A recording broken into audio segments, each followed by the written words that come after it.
Good evening, ladies and gentlemen. Welcome to Masjid Al-Iman, 13th annual Interfaith Iftar. It's great to have you here. Gail Anderson wanted to have a few words with you first, and then we'll continue. Good evening. So I'm here representing the Minnesota Council of Churches. I'm the person that started this Interfaith Iftar program across the Twin Cities. I've been gone for 3 years, but I told them I was coming to this one, and they said, "Can you volunteer?" So I'm here. So welcome everybody. You're going to hear some great information. Can I ask how many people this is the first time to a mosque? Excellent. Excellent. This is the downstairs. Yes, this is the downstairs. Two things. If you haven't either signed in or checked yourself off the list, because I got here after some of you, please come up and do that at some point this evening, because we know you're here. And the second thing is the program the project that the Minnesota Council of Churches started this year and has just completely gone crazy is the Blessed Ramadan signs. I brought 20 of them. There are sheets to fill out if you want to take one. We're asking for a donation, approximately $15 to help us defray the cost of it. They are popping up all over the Twin Cities, and they are popping up in Ohio, Colorado, New York, and Rhode Island, who are also councils of churches who are doing this, and the Minnesota Council of Churches is getting requests from California and Virginia and all over the place, people asking us to ship them the signs. So you can fill out a sheet and take a sign tonight, or you can go on the website and you can just download the artwork. It's there, and make your own sign to put in a window or on your office door, or wherever you want to put it. So it's a wonderful program. It started by Peg Chamberlain, who's the CEO, and in a conversation with Keith Ellison, and they said, "What can we do that would be a sign of goodwill?" And then they went, "Oh, a sign." So if you want to take part, I have 20 of them here. Not going to be enough maybe for everyone that wants one, but we have 20. Thanks. Thanks, Gail. It's a great idea. All right, well, I'd like to introduce you to our Imam, Dr. Hamdi. He's the founder of our Masjid Al-Iman. He's a MA, PhD in psychology. He went to college at the University of Minnesota. He's been involved in the interfaith dialogue with the Minnesota Council of Churches, the Downtown Clergy Council, and the Twin Cities Interfaith Network. So without any further ado, our Imam, Dr. Hamdi.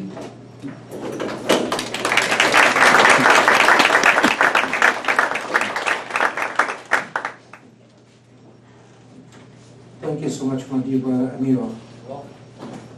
First, I would love to greet all of you with the greeting of Islam.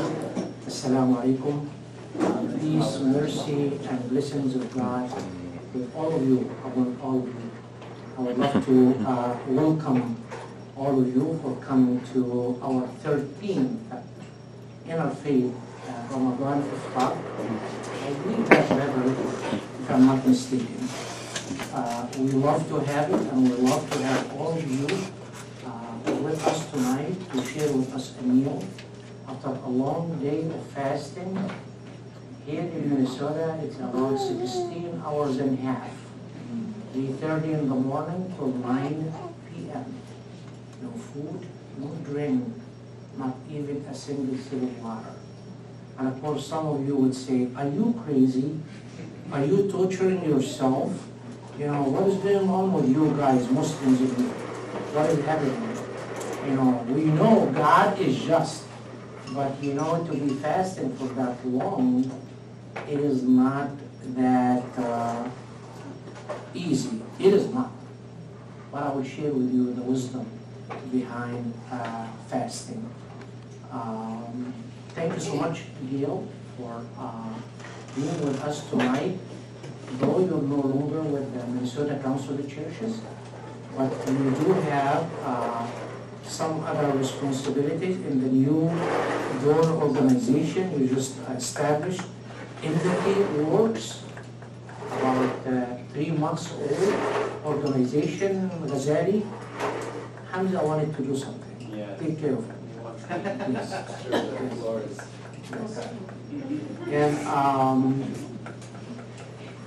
And replacing Cynthia, who will join us soon.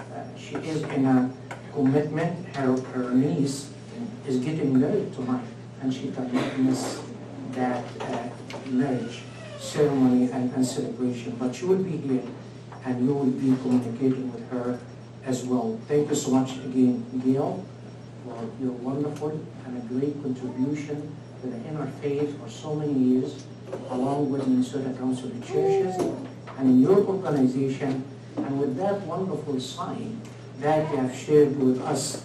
And maybe for some of you, this is the first time you heard about it, but it says to our Muslim neighbors, Blessed Ramadan, and it does have a website, blessedramadan.org.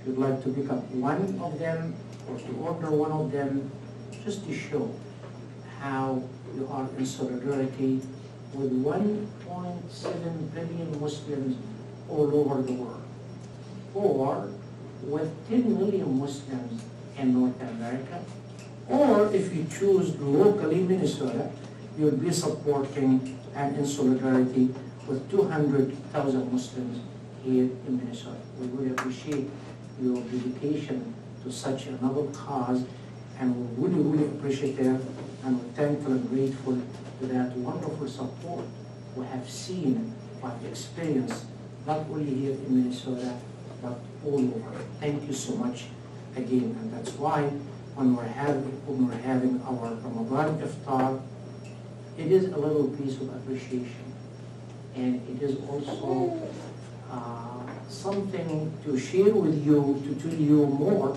who we are, what Islam is all about, and what fasting during the month of Ramadan is all about. So I welcome all of you again, and I know we have a good number of clergy among us tonight. May I ask them to stand up?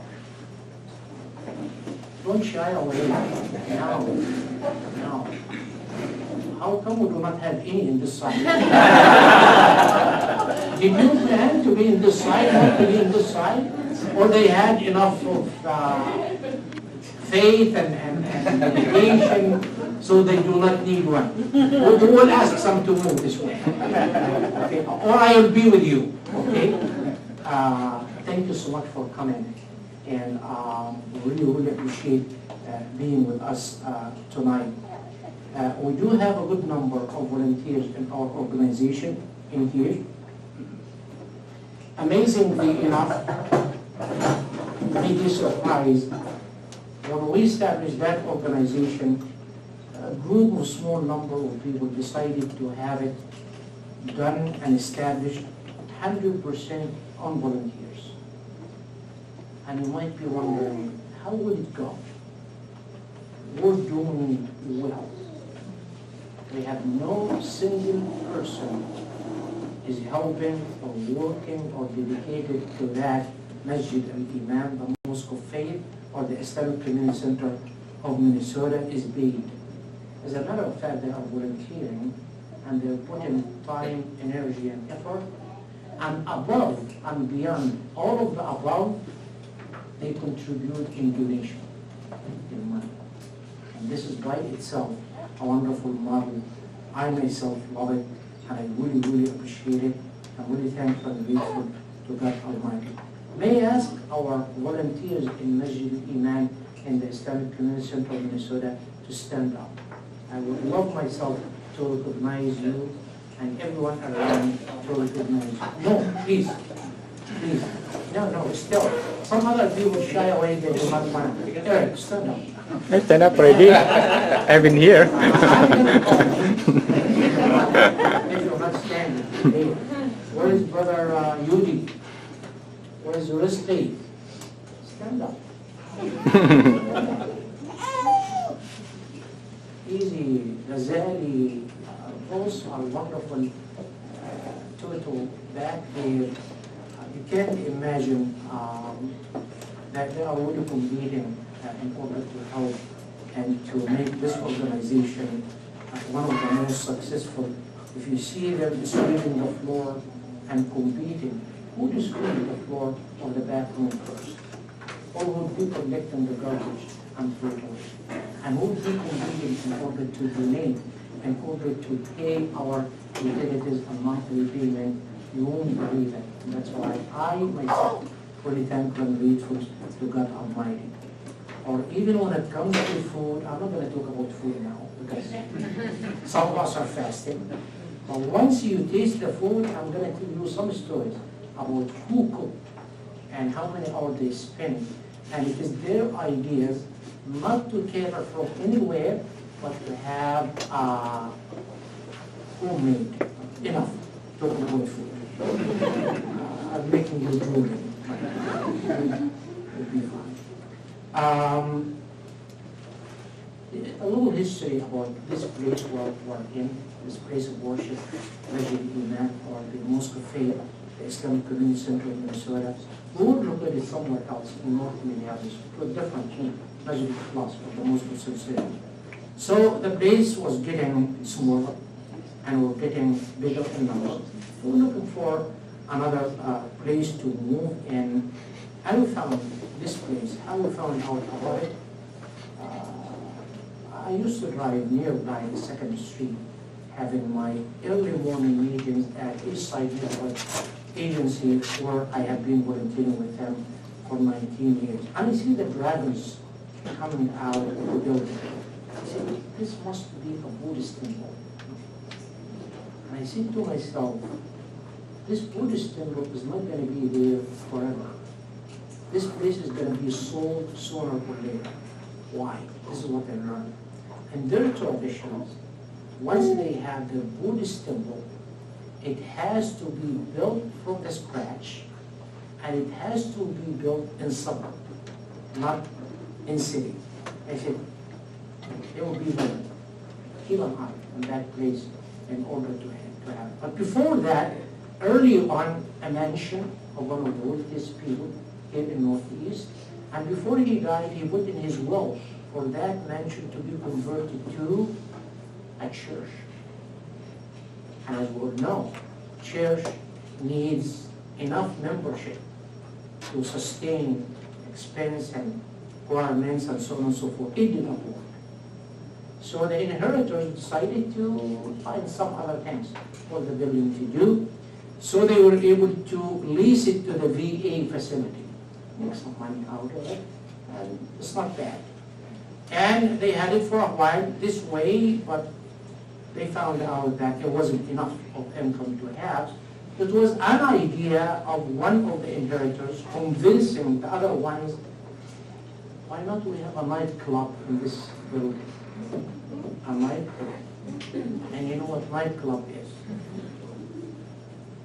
But of course, with those wonderful neighbors around and say nightclub in our neighborhood, no way. In 2 months, the nightclub was shut down. The building is empty. They need someone to pay for rent or buy or whatever. And it was a wonderful group of Hindu. They love to have their own Hindu temple.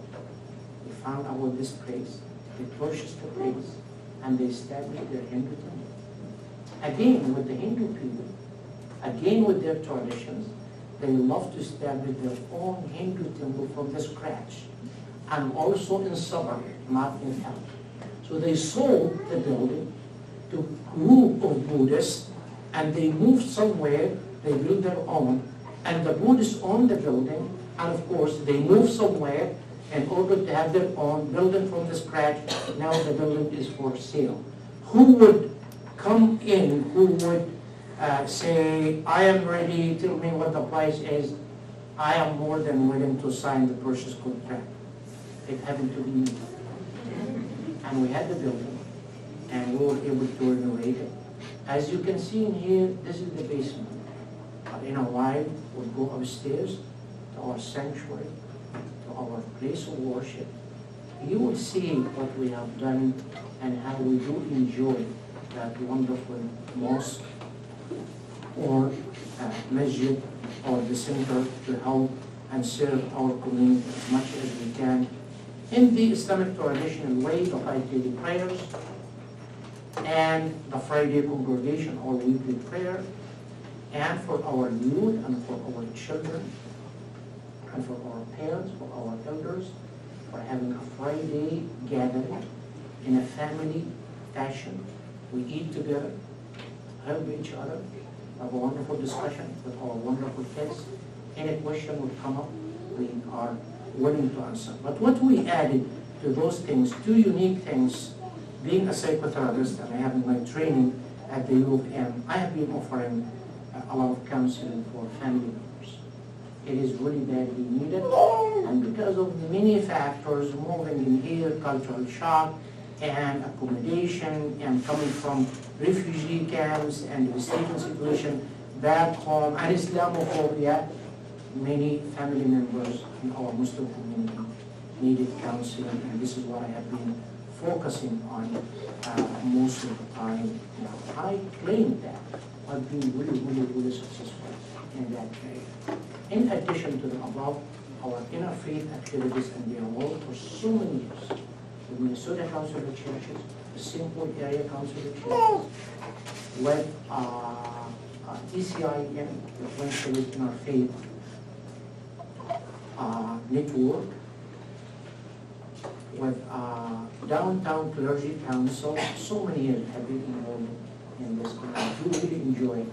And we have been doing a lot of things together. We're not only sitting and talking, but we're really heavily involved in helping poor and try to do something about poverty, housing for the homeless. You name it. This is what we have been playing, we have been doing our best to do. Enough to speak at that point, but we do have our children around us. And I would love for them to come forward one by one and to speak their experience during the month of Ramadan and what Ramadan means to them. I will start with one of our youngest children in here. We do have Farissa. Her dad is Yudi and her mom is Rizqi. And she goes to Sewar Mansour School. She's 9 years old, 3rd grader, and she will be on the 4th soon. Please welcome Farissa.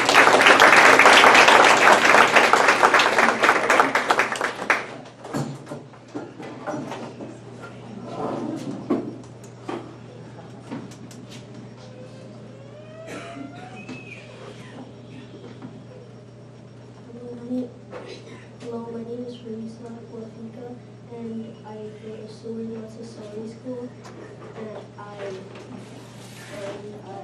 9 years old, and I'm going to 4th grade, and I'm here to talk to you guys about what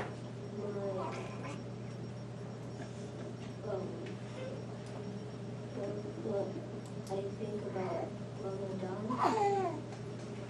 and what I've been,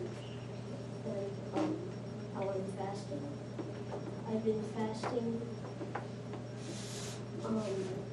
sometimes half day and sometimes full day, and whenever I'm hungry in the middle of the day, I sometimes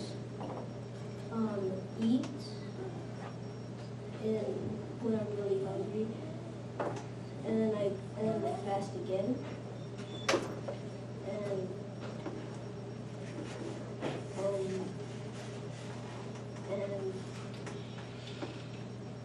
and I'm glad that I'm fasting because my whole entire family is too. Thank you.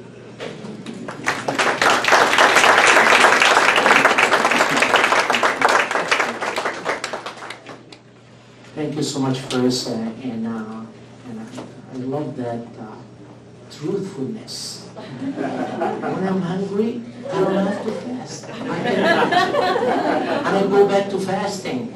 It's okay. Half a day, that's fine. A full day, that's okay.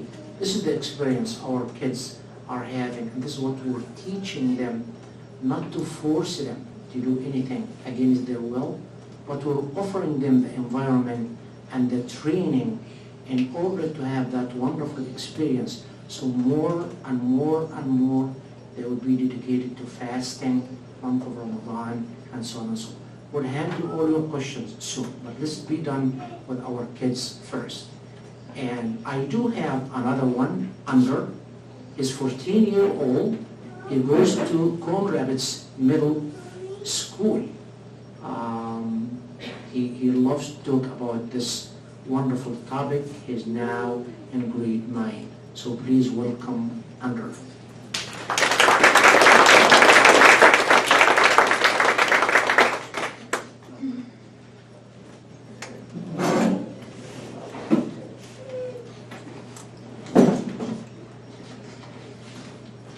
Thank you.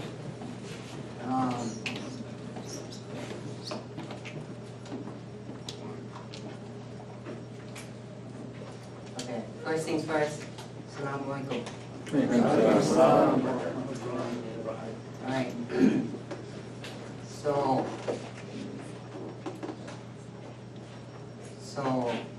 I'm actually gonna change to a different topic because I didn't know we were supposed to talk about Ramadan. I just did Islam in general. So sorry about that. And let's get started. So what is Islam? So for some people, it's still a religion of peace, but for others, it's the opposite. What does it mean to me? Well, to me, it puts in values so that I don't have to make new ones. Like, if we're forbidden to eat pork, we still have other things to eat.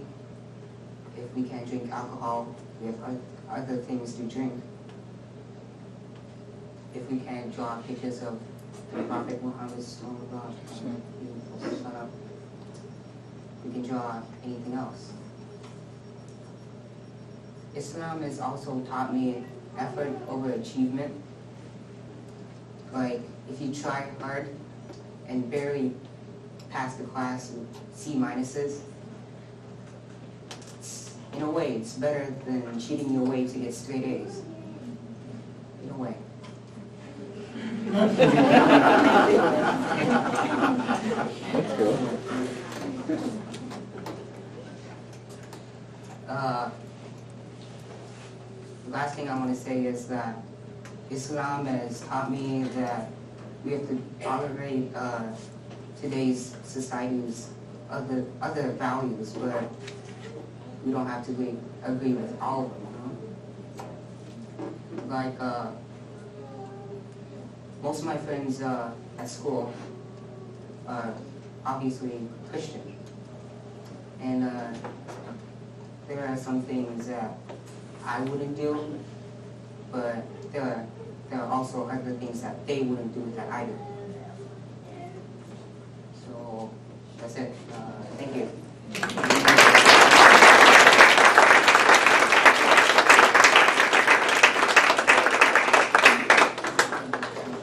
Last night, no, as a matter of fact today, 12:30 a.m. today. It wasn't last night, no, 12:30 a.m. today. We're here in our mosque after praying the night prayer as one of the traditions of the month of Ramadan.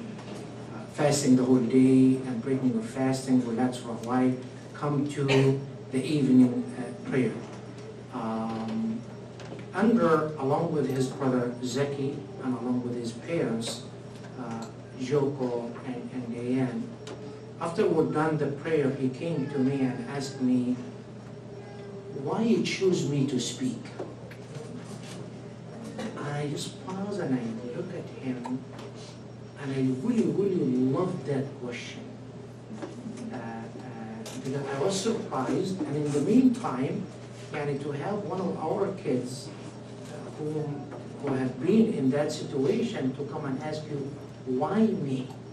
This is a wonderful encouragement, and I want to know why.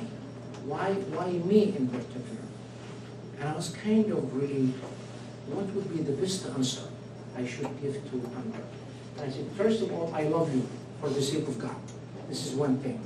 But second, this is one of our traditions in Islam. Yes, as an adult and as maybe elder, maybe older than you, but in the teaching of Islam, we have to prepare that new generation to lead. And if we're not starting with them, like Farisa and under, now on, would be regretting such a thing to happen. So I told him, we're preparing you to be one of the future leaders of the Muslim community as well as this country. And this is what we love to do. And of course, taking care of our kids in a very peaceful environment, not to go astray and be recruited and be manipulated and somewhere, and we have no control whatsoever to their life. So we're keeping them involved and we're helping them to be the future leader of ours. Thank you so much, Under, and again, I love you for the sake of God. Right? We have another speaker, though I do have a lot to say about him. So let me find out what I would share with you. Ahmed, the son of Mahmoud Hassan.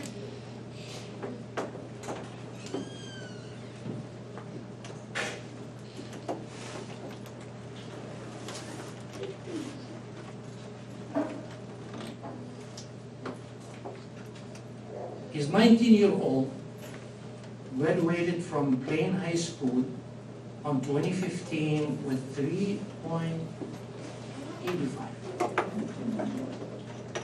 Honored student, and in December 2014, as a captain of the play football team, the Minnesota Vikings, and Channel 5 gave him the Community Captain Award for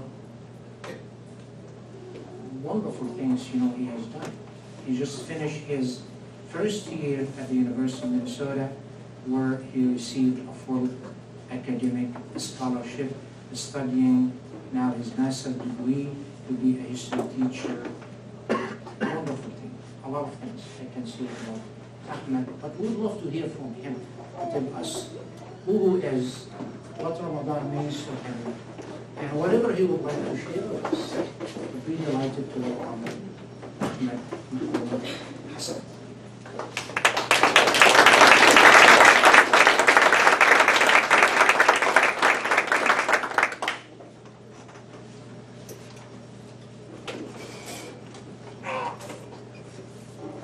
Thank you, Dr. Hamdi, for that awesome introduction.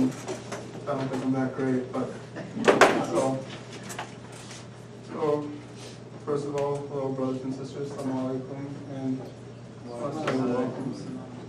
and so my dad asked me, and Dr. Hamdi asked me to come up here and tell you guys what Ramadan means to me, but I couldn't really think of a very singular thing that really represents what it means to me. So Ramadan is such a glorious time of the year for all of us because Allah grants us such a great opportunity to perform our good deeds and give our charity, and He allows us to be pious and try to strive for what He expects us to be. But when He originally asked me the question, I thought back to my younger self when I was a kid. Of course, many of you know a kid. Yeah, I know. When I was a 7-year-old kid, when I was a little kid. And my 7-year-old self kind of showed me what, he reminded me of what the Rasul said, the Prophet. He's told us that one that does not leave their ill deeds and ill speech, Allah does not need them to leave their food and their drink. And what that really means is that if all you get out of Ramadan is that you're hungry or you're thirsty for the 29 or 30 days, you really haven't achieved what Ramadan really means. Ramadan is a time where we get to reach pity. It's a time where we get to give back to our community. It's a time to spread the peace and love that Islam is truly built on. And what it really means to me most of all is building up the practice and the ability to resist the temptations that are around all of us in our everyday lives. I'm a 19-year-old student at a very large university. I'm at the threshold of all temptations in my life. So I'm very thankful for Ramadan and how it has provided for me so far. Thank you.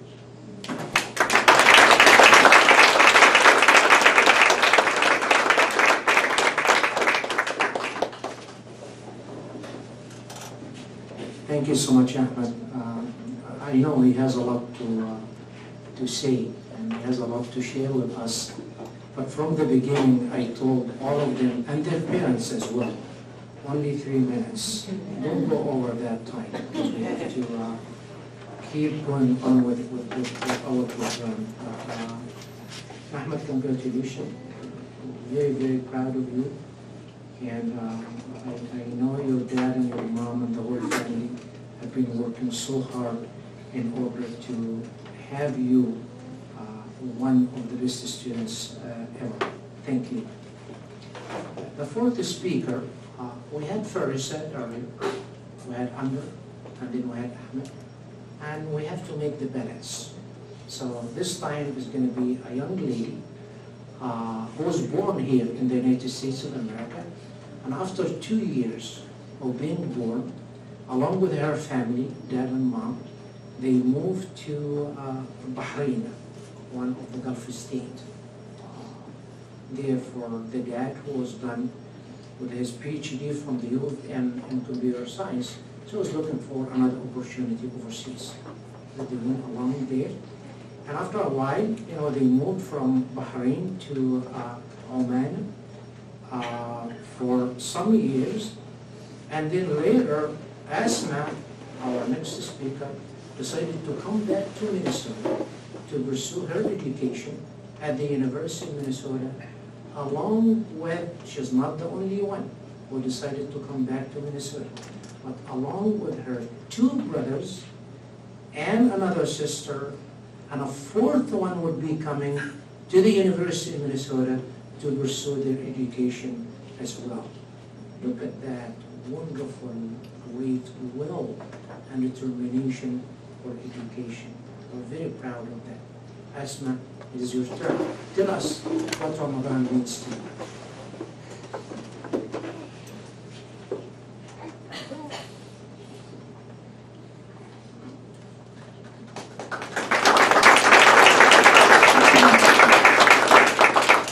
Good evening, everyone. Assalamu alaikum. As Dr. Hamdi mentioned, I was born here. My parents actually met in Minnesota. My mom is a native of Minnesota and my father is from Tunisia. I moved overseas. I grew up in Bahrain, Oman, the Emirates a little bit, when I came back here to pursue my education. I was asked to talk a little bit about my experiences in Ramadan and the different cultures that I've been exposed to. It's definitely been very, very interesting.